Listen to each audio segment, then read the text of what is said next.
He was not feeling well, so I went up. That's the first time I discovered that the boxer was not well. And then lo and behold, the doctors were called. Two independent doctors came and read their findings to us. And I wanted to fight, but I took the doctors and my dad's and my team's advice, and we pulled out the fight. It's good because that's only sparring. If you get dropped in sparring, it means you're learning. Tomorrow morning you don't get dropped in the same shot.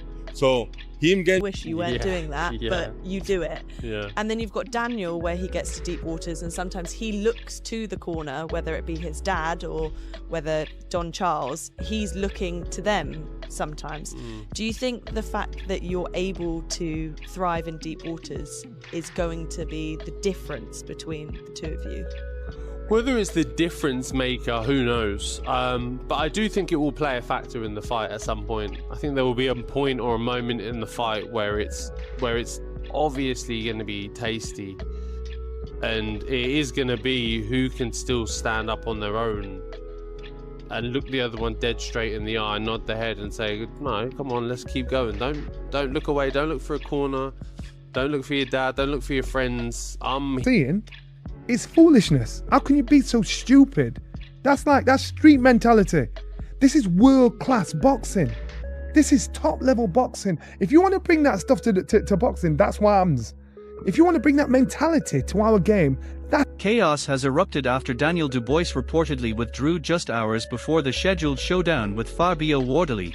Citing a mysterious injury that appeared at the worst possible moment, Dubois claims he was fully prepared for the fight, but says medical advice and members of his team forced the last-minute decision behind closed doors.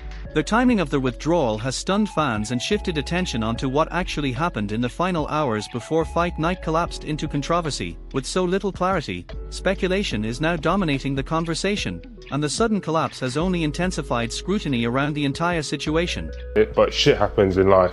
But I'm back now, guys, and I can't wait to give you guys some fight news. Johnny Nelson strongly criticized the situation, calling it reckless madness at the highest level of boxing and questioning how things were allowed to spiral so close to fight night. He warned that incidents like this should not happen in elite sport, especially when preparations are already complete and the event is moments away.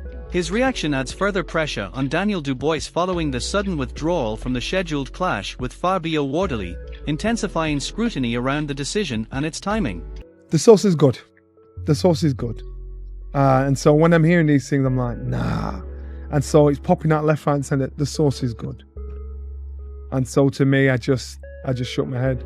And when I'd heard all this stuff, Don Charles revealed that independent medical evaluations ultimately forced the dramatic decision, leaving the team powerless as Daniel Dubois was suddenly pulled from the fight at the final hour. He also highlighted the emotional toll behind the scenes, explaining how devastating it is for a fighter to see a career-defining opportunity disappear instantly after months of preparation. The explanation adds another layer of frustration around Dubois, especially after fans were expecting a major heavyweight clash with Fabio Wardley. Decision we had to make, unfortunately, a show of that magnitude, to be pulled out of it. People don't think about how does the boxer feel to lose the opportunity of fighting on that. Fabio Wardley has suggested a psychological edge in this rivalry, claiming that most opponents struggle to unsettle him mentally, while Daniel Dubois has previously shown signs of difficulty when intense pressure builds. Wardley argues that such patterns matter at elite level, where mental stability can be just as important as physical ability. His comments have added further tension following Dubois' sudden withdrawal, shifting the debate beyond fitness concerns and toward broader questions about how he handles high-pressure situations in major fights. If you're an opponent lining up for Fabio Wardley, you look at him and go, to make him quit, one, I don't know if it's possible, and two, if it is, it's going to be one hell of a challenge. With Daniel, you'll go into a fight with Daniel thinking, if I do some things right here, I've seen it not once, not twice, but 3, maybe even 4 times of him kind of tap out of the situation. So if that's in there, that's in there. You can get it, you can pull it out of someone. You just need to go about the right things to get it.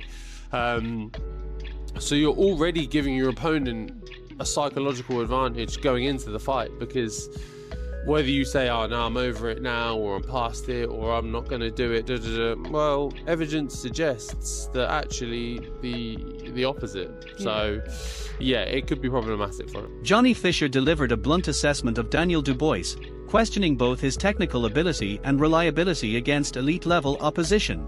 While acknowledging Dubois' genuine punching power, he warned that concerns remain about how well his overall skill set holds up once sustained pressure is applied. These comments add to the increasingly critical narrative following Dubois' dramatic withdrawal, shifting attention further toward perceived weaknesses rather than his strengths. As a result, scrutiny around his position in the heavyweight landscape has intensified. You know, Daniel Dubois, he just can't really get right. You know, he has no real skill. Pretty durable chin. Art is kind of questionable. Adam Smith highlighted the emotional turmoil surrounding Daniel Dubois and his camp following the sudden, late collapse of the fight. He noted how extreme the pressure becomes when fighters are forced to deal with last-minute uncertainty on a major stage, while still showing respect. Smith emphasized how the situation exposes the mental and emotional strain on Dubois, especially after the unexpected withdrawal from the high-profile heavyweight clash with Fabio Wardley. Right, to go to try and climb back up again. Who did he lose to is the question. He lost to a generational great, somebody who's going to go down as one of the best to have ever gloved up in the name of Alexander Usyk. Wade Plemons raised serious concerns about what he observed, suggesting that repeated issues could potentially affect the long-term trajectory of Daniel Dubois' career. Although he clarified he is not a medical professional, he questioned whether there might be deeper physical or mental factors involved behind the scenes. His comments add further uncertainty following Dubois' shocking withdrawal, with wider discussion now turning toward whether his stability at elite heavyweight level is becoming a growing concern. Probably shouldn't be doing that, right? There he goes again. Now again, I'm no doctor, I don't know, but it does seem like that's a bit of an issue. And of course, Eddie Hearn kept a calm and measured tone, but still made it clear that the situation surrounding Daniel Dubois carries serious consequences behind the scenes. He suggested that whatever caused the fight collapse now needs to be addressed privately by Dubois and his team to prevent further fallout. His restrained reaction reflects how disruptive the last-minute withdrawal has been for the entire event, particularly the cancelled showdown with Fabio Wardley. Despite the controlled tone, the underlying tension shows how significantly the situation has impacted promoters, fighters, and the event structure as a whole. With Dubois, we'll see what happens, but that's for them to overcome now, and it's a very difficult situation. Liam Goff highlighted growing uncertainty around the condition of Daniel Dubois, pointing to a possible ankle issue while admitting that the exact details remain unclear. The lack of official confirmation has fueled widespread speculation among fans and analysts, with conflicting reports circulating rapidly.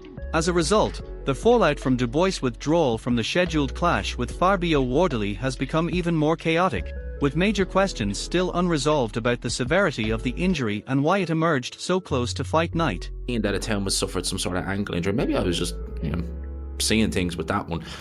But he is injured. It's not really specified. I don't know why. I'm sure I saw it was ankle, but maybe not. Maybe I was just seeing things. Frank Warren described the situation as a tense and deeply disappointing moment for everyone involved, including fighters, broadcasters, and fans. He confirmed that the decision only fully collapsed late in the day, which intensified the disruption around the event. The sudden breakdown of Daniel Dubois' withdrawal turned the planned showdown with Fabio Wardley into a fractured and confusing situation, leaving one of the most anticipated heavyweight fights of the period in complete disarray and widely viewed as one of the most frustrating fight week collapses. The people direct and then make a decision if he's out. Okay. When did you first learn about this fight? Very late this afternoon. Okay, so it's been a stressful day. To say the least. For the fighters as well. It's a shame for the fighters, for everybody involved. TV companies, and more importantly for the fans. Riyadh season, His Excellency, everybody involved in this. We're all gutted, but what can you do? That's Lawrence Okolie pushed back against alarmist narratives in boxing, arguing that setbacks such as being dropped or facing adversity are part of the learning curve at elite level rather than the end of a career. He emphasized that true contenders are defined by how they respond under pressure, how they recover, adapt, and continue forward when situations become difficult. In the context of Daniel Dubois, that perspective adds another angle to the ongoing debate, with critics increasingly questioning his consistency in handling adversity, especially after the sudden withdrawal from the planned clash with Fabio Wardley. I think it's a fight getting dropped once again, it's not the end of the world. People get dropped in fights, still win them.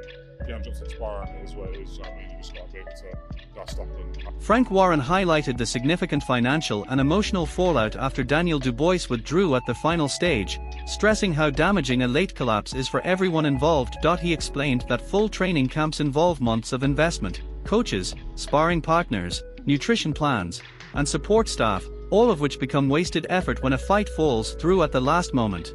Beyond the financial loss, he noted the wider impact on careers, momentum, and preparation across the entire event. For Dubois, the situation adds further scrutiny, with growing questions around not only his physical condition but also his reliability in high-stakes moments, especially in the context of a major clash with Fabio Wardley. You know, he's a big fight, he's trained very hard. If you don't fight, you don't get paid. You imagine the cost involved in a training camp, you know, booking places to set the camp up, bringing the sparring partners in, the nutritionists, the chefs, trainers and everybody, and you don't get paid.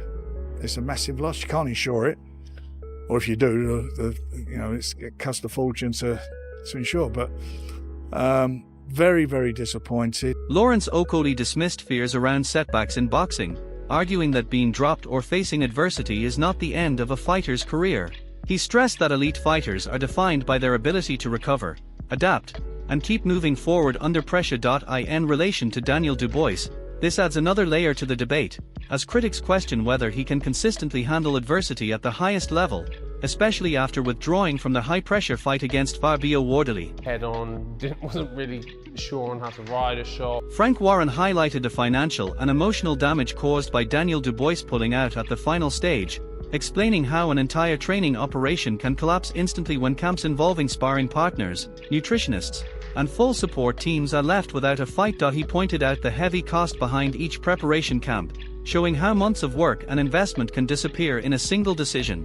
The fallout extends beyond boxing itself, affecting money, careers, and trust in the system. For Dubois, the pressure now increases further, as critics question not only his physical condition but also his reliability in high-stakes fights against elite opponents like Fabio Wardley. Fabio Wardley's a world champion now in his own right. And that 5% I'm just talked to you about, he's 5% better now than what he was before he won the title, because that's what it gives you when you win a world title. Now, he's just beaten Joseph Parker, right? And messed him up quite badly. It wasn't an easy fight. It ebbed and flowed for periods in that fight, but ultimately, Wardley got the job done. That's what he does. He gets the job done. Look at his career. Now, he would have improved, and a lot is to be said of Daniel Dubois, because he's got an excellent jab. That was the difference between him and AJ when they fought, was that jab. It was just beautiful. Wardley's got a good jab, and if Wardley's jab has improved since winning that title, then it's a battle of... Frank Warren highlighted the financial and emotional damage caused by Daniel Dubois pulling out at the final stage, explaining how expensive full training camps are, from sparring partners to nutritionists and entire support teams, all of which are lost when a fight collapses suddenly. He stressed that the impact goes beyond boxing, affecting money, careers, and months of preparation that vanish in an instant. For Dubois, the situation adds further pressure, as critics now question not only his physical condition but also his reliability in high-stakes fights against top-level opponents like Fabio Wardley.